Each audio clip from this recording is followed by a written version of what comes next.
most of the time we talk about economic immigration, federal skilled worker program. That means Canada is interested in your profile based on your professional skill that you will bring to Canada when you migrate. So it is increasingly important that you present your work experience in a manner that it becomes acceptable to Canadian immigration authorities. So time and again we talk about how to present the letter. Today's video is only about how you can present the work experience letter in a manner that it gets accepted and you are able to claim your work experience under certain NOC. That is the entire topic of today's call. So let me tell you that what should be the ingredient, how who the address should be addressed to, the letter should be addressed to, and what are the other content of the letter, how to add your NOC requirement, JDs according to your NOC, and so on and so forth. So in this entire video I'm going to discuss a lot of things on a very important topic, which is basically how to present your work experience. If your work experience gets accepted, that means eligibility factor, which is about your claiming work experience, would be passed. If you're not able to present your work experience in a manner that it really identifies that in which NOC do you fall, and some other crucial information that is required from the employer is not there on your letter, then you may face challenges. In the same video, I would also be discussing that what happens if the company refuses to issue a letter as per IRCC format, when to get this letter, and what if the company closes down. So this is a very detailed video. I'm trying my best to sum up everything around the IRCC format letter in just single video. So that is how we will go about it. The first thing, what should be the content of the letter? The content of the letter, basically your name. Whether or not your father name is there or not, your name should be correctly spelled as per your passport, which you would be using as an ID document for your Canadian immigration application. That means name should be there as per your ID document. Okay. Your ID number, depending on the country from which you are applying, your ID number should be there so that the authorities would be able to see that who exactly are you.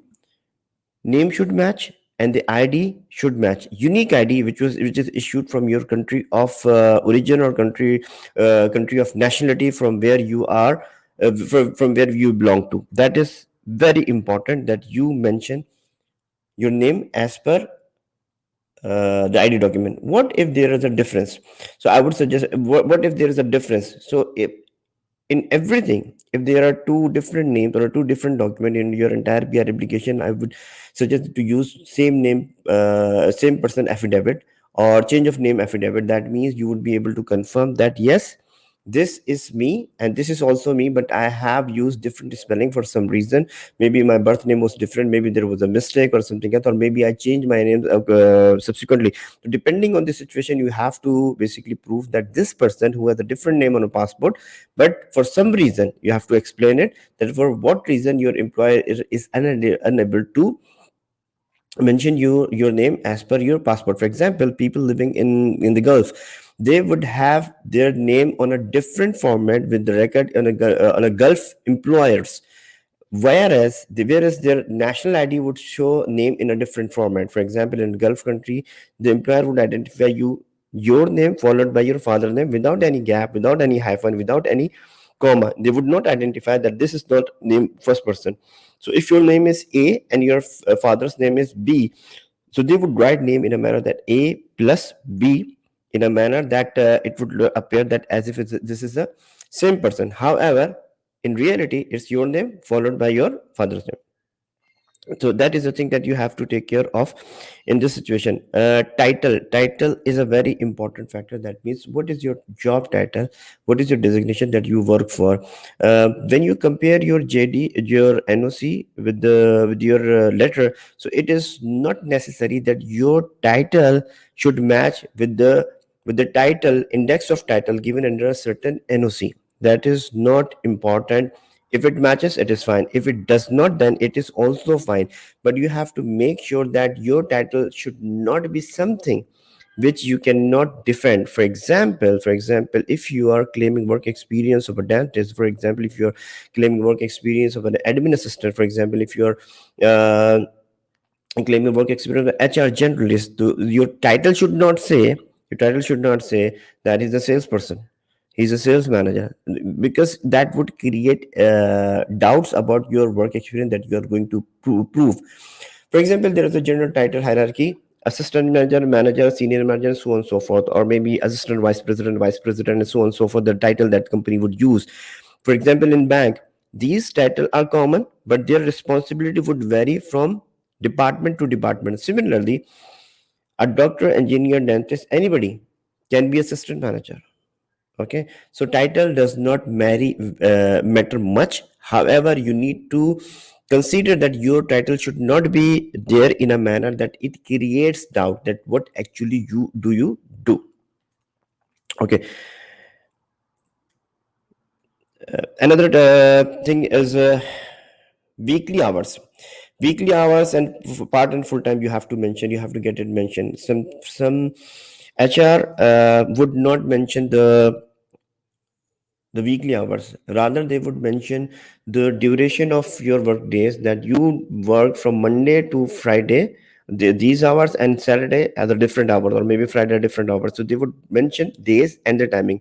So as long as your collective hours mention in number of days and start of the day and end of the day, and cumulatively, if the weekly hours are 30 hours, that means you are able to claim point as a full-time employee. If the hours are less than 30, that means you would be classified as a part-time employees.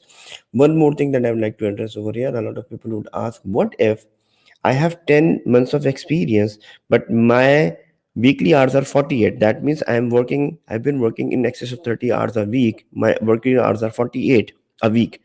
Can I use 10 months of experience to claim 1 year point? The answer is simply no. Any hours that you work beyond 30 would not entitle you to bridge the gap or meet the shortfall if there is any in your profile. Start and end date. There should be a specific start and end in full format. That means date, month, and year, so that they can identify when did you actually start and when you finish the job. If the job is continuing, the letter can state that to date, or maybe presently, or something like that, a phrase which identifies that this person is even currently enrolled, employed with us. This is just something that you have to mention. Okay, last drawn salary. This can be monthly salary, this can be yearly salary, this can be with allowances, without allowances, whatever your HR feels comfortable that they would mention in your letter, which exactly corresponds to the salary slip that you would be attaching. So salary can be monthly, can be yearly, can be in any currency, and there's no threshold that if somebody is an engineer and highly qualified, but why you are paying him X amount? No, nobody is going to question that. Because see, uh, I must address one important thing over here.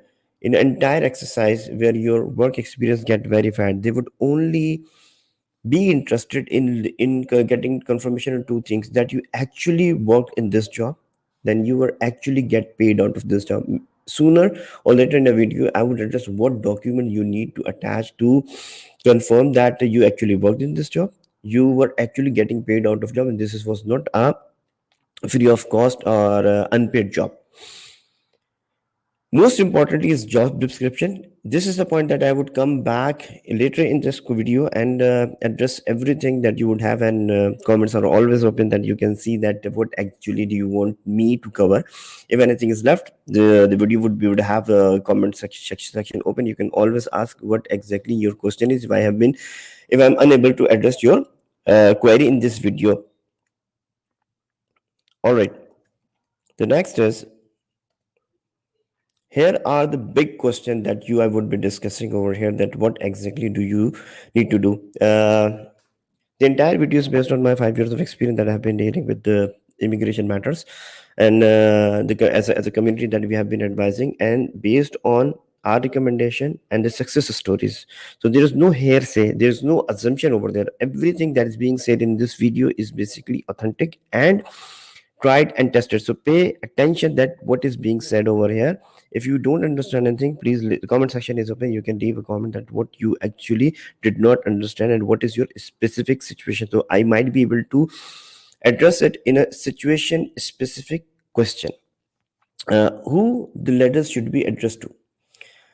The letter should be addressed to that depends on the organization. For example, some organization, depending on their policy, would not issue you a letter as long as you do not mention that who this letter should be addressed to.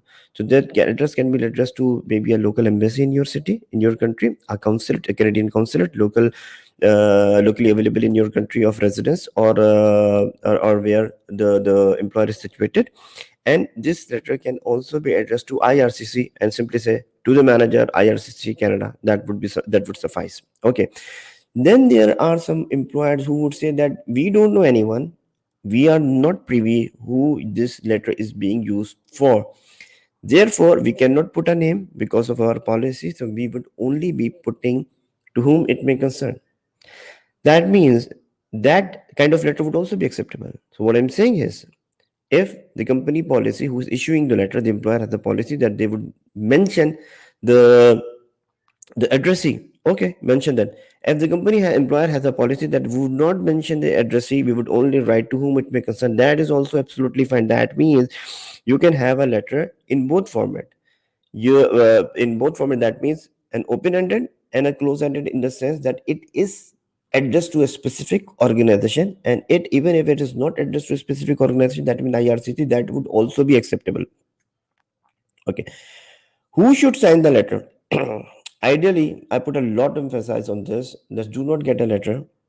If you are working in a place and you don't want to disclose your plan to your existing employer, so do not go to your immediate supervisor or the boss or the head of the department and try to get something out of it, because in a lot of organization, it is not allowed that a co-worker would endorse something which is a HR topic for another person. For example, if you go to your friend who works in the same organization, maybe in the same department, he may not be authorized by the HR, as per HR policy of the company, to confirm anything about which is related to HR matter. If that is found, and a disciplinary action can be taken against the person who would issue you a letter. That means the ideal situation is to formally lodge a request to HR to issue you a letter which contains this information, including job description as per the NOC that you have chosen. There may be challenges. There may be challenges. I don't deny it. Realistically speaking, not every employer would support you, but understand, without this letter, how Canada would know that you actually worked under certain NOC? Because your letter would address the lead statement under the NOC and the job description, that what actually you used to do or you are currently doing. So, in order to substantiate your claim under under a certain NOC, it is importance that you get the letter with all the JDs and you have it issued from a person who is competent to issue a letter on HR topic. So do not go and get it from your friend because it is convenient, because you want to hide a problem. I have an experience with a top-notch organization that people would usually say casually, "No, I cannot go and talk to HR because they would not issue. My organization is very big. They have 100 offices and thousands of employees, so they would not budge." Without giving a shot, go and give it a shot. Speak to HR. Almost every large company had an employee or two in the past or currently who moved to Canada, and they have a precedent in the company. You might not know because you're sitting in a regional office, but you don't know that in a bigger city where head office of your employer is located, they have been issuing that kind of letter, but you're not talking to them. Give it a shot. Strike a discussion. Let them know that this is your plan, and if you don't want to disclose that plan, tell them that issue me a letter for maybe a visit visa purpose to Canadian embassy, or maybe issue a letter which is basically a letter title as to whom it may concern. Okay, so uh, you are the best judge to see what is the situation, but without trying your best, do not assume that your HR would not issue a letter. one most important thing based on my 2 decade of my corporate experience, I would tell you, if I'm your boss, I'm sitting over here, you get me a favor, you get take me a letter from me, and I leave the organization, and the verification of the letter that I had signed for you in a good faith, a confirmation calls to me to someone who has taken over office from me. Would that person confirm this letter? No, because I had issued that letter in my personal capacity, and the person who resumed office after me is not under any commitment or obligation to confirm something that I had done in my personal capacity. Whereas, if you go to the HR and there is a change in the organization, and the person who issues your letter 2 years down the line when IRCC comes for confirmation, any other person who is sitting at the HR office would be liable to take out your personnel file, check the letter was issued, and confirm to you. That is the best. That is why it is the best option to have your letter issued from the competent authority. Because I may not be a competent authority, there are organizations where employees matters are dealt with very seriously and carefully, because there may be a union issue, there may be labor union issue, because of which nobody can inform, organization where office office bearers are not even allowed to talk to the media. Similarly, not everybody is basically allowed to speak to confirm anything about the employee record. Okay. Next is who should sign the letter that I have addressed. Okay. What if the company refuses to issue the letter? Okay. Make a formal request via email. Everybody has got access to the email. Let them say no. Try to find an alternative only when the organization says that we cannot confirm it to you. Then keep that email as an evidence. If they say no, ask them to please put this in writing that we cannot issue you a letter showing your job description, because this is your fundamental right to have a letter issued from an employer which actually confirm what is your roles and responsibility. If the HR refuses it, get a letter, get an email, and keep it safe. Get your JD confirmed by head of the department, your supervisor, or a relevant friend who actually worked with you in the same time in the same organization. But that is a last resort. Okay, do not go for this option in the first place. You can do that, but you will have to prove that you tried your best. Secondly, your supervisor, friend, head of the department might be able to confirm you the JD's part only, but you would certainly have something on the record from HR, for example, compensation, start and ended, your full name, your ID details, and everything. So do not push your head of the department, or maybe immediate supervisor, head of the group, and anyone other than HR, to give you every detail, because they exactly don't know that when you join this organization, what are exactly your HR working hours or things like that, because they are not privy to this kind of some kind of information that HR would have. That means go for this option only when company formally refuses to issue you a letter. The next topic is when to obtain the letter. Okay, so we are right now, as I'm recording this video, we are expecting that NOC, there are going to be draws where NOC would matter a lot. That is why right now I would suggest do not obtain a letter, because in the future you might have to tweak your NOC. Okay, from you may have to jump from one NOC to another NOC. That is why do not go for your letter right now if you have not obtained it. Because for example, in case of previous employment where you do not work anymore, if you get a letter now and later you've changed your mind to switch your NOC, to maneuver your NOC, you cannot go back to the employer and ask them to issue another letter, because previous employer would not support this idea. There's a possibility that even your current employer might not support this idea, because they may get suspicious that what exactly are you up to.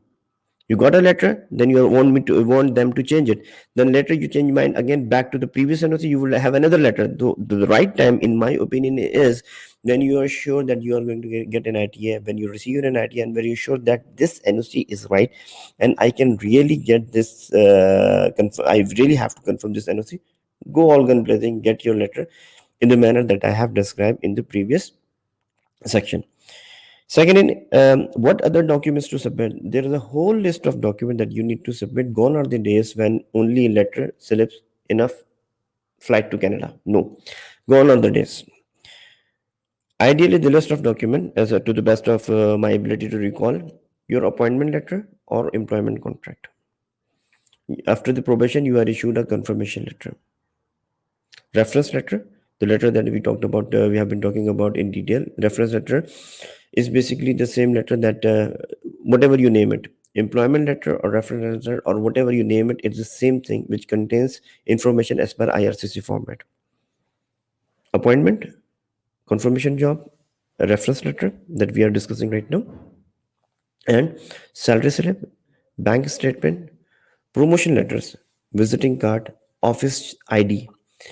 Present everything that proves that you actually worked in this organization. Present everything which proves that you actually get paid out of this organization. For example, bonus letter, incremental letter, appreciation letter, maybe an award ceremony, maybe a recognition letter, maybe an achievement, a plaque, something, anything and everything which actually confirm that you worked with this organization in a certain capacity and you were being paid or you are being paid out of this. And most importantly, a government document, which may be a medical insurance, a health insurance, uh, income tax document, the tax return as per your country's law. So you have to go all gun blazing, collect everything under the sun and present as a proof of employment and proof of getting paid, because this is not a job for which you were not paid. What if the company closed down? If the company has closed down, there are ways of means to prove that. But for example, there are people who came to me that who work for an airline, and the airline decided to close down their operation in the country.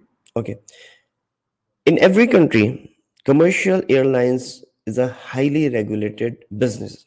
That means if an airline goes out of the business, the entire world would know. Okay, the company would issue a letter.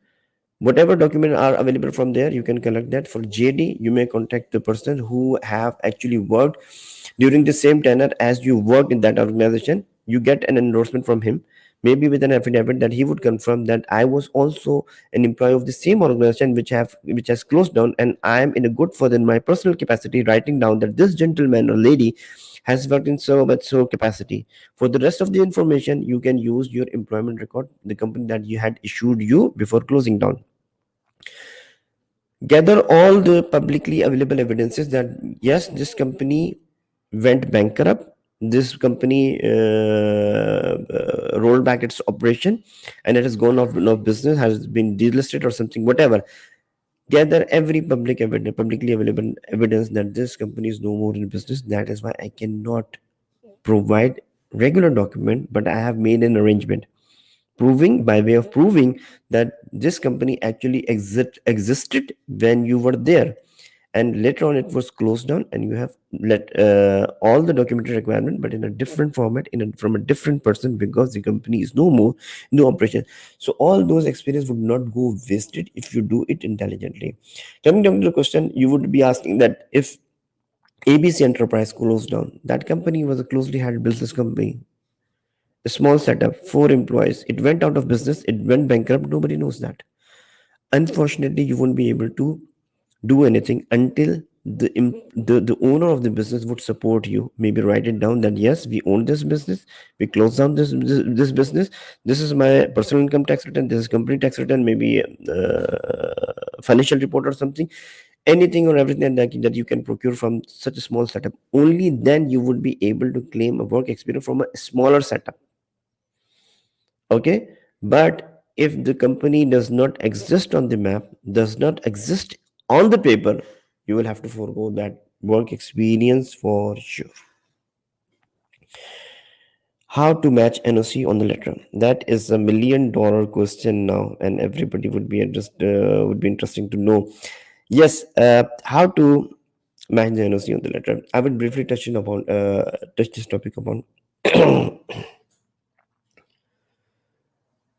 First, decide an NOC based on job description, not based on your title. Just as I gave an example that assistant manager can exist in virtually any organization. But if you have chosen an NOC, look down the job description and decide that how many of this you actually performed. For example, there are 10 JD points. So if you are able to prove work experience under 8 of them, that is absolutely fine. And do not simply copy paste. Do not simply copy paste. Keep the gist of it. And do not replace the word with the synonym. Okay? Do not do that. Change the order, keep the essence same, change the wording. Maybe you can break down a detailed NOC which is available on ESDC website into 2 points. For example, there are 8 points on ESDC website and you come up with 12 by splitting one of their points into two, another points into two, another point into one, and some of the by missing some of the point. There are a possibility in most NOC you would say that the last point would be that responsible for training others. You might not be heading a team of people, you might not be training, okay, but the gist of the NOCs has to be there. You would not simply talk copy and paste. And if you are confused about the what title to use, please watch the beginning of this video where I address the title is not necessary as much as the JD is.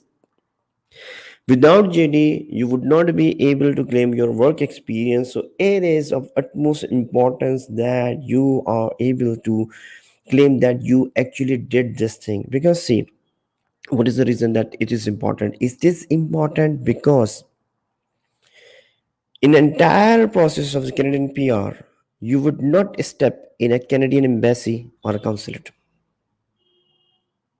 For medical, you go to panel physician. For biometric, you go to VFS. For passport submission, you go to VFS. So you would not step in a single, under normal circumstances, you would not step in a Canadian embassy or consulate. That means your entire PR application would be presented, defended by paper. Simply a piece of paper. If the paper is fine, it does not matter how do you look. It does not matter what is your complexion, what is your eye color. You have to be medically fit. That's it. Okay. So Canada would have everything on record as a piece of paper. So this piece of paper is very, very, very important. You have to prove that Mr. ABY, Mr. F. Ansari, has been doing this in our organization. That's it. So that is the game. Do not come up with the excuses that Abu nahi manenge, the employer nahi manega. Why? Because these excuses cannot let you win the PR. If you are interested, you will have to work upon that. Alright guys, I tried my best to address all the queries that I have been addressing in past several years in just one video of around 30 minutes. If anything is left, feel free to post your question under this video on whatever platform you are watching it. Alright guys, thank you very much. See you in Canada.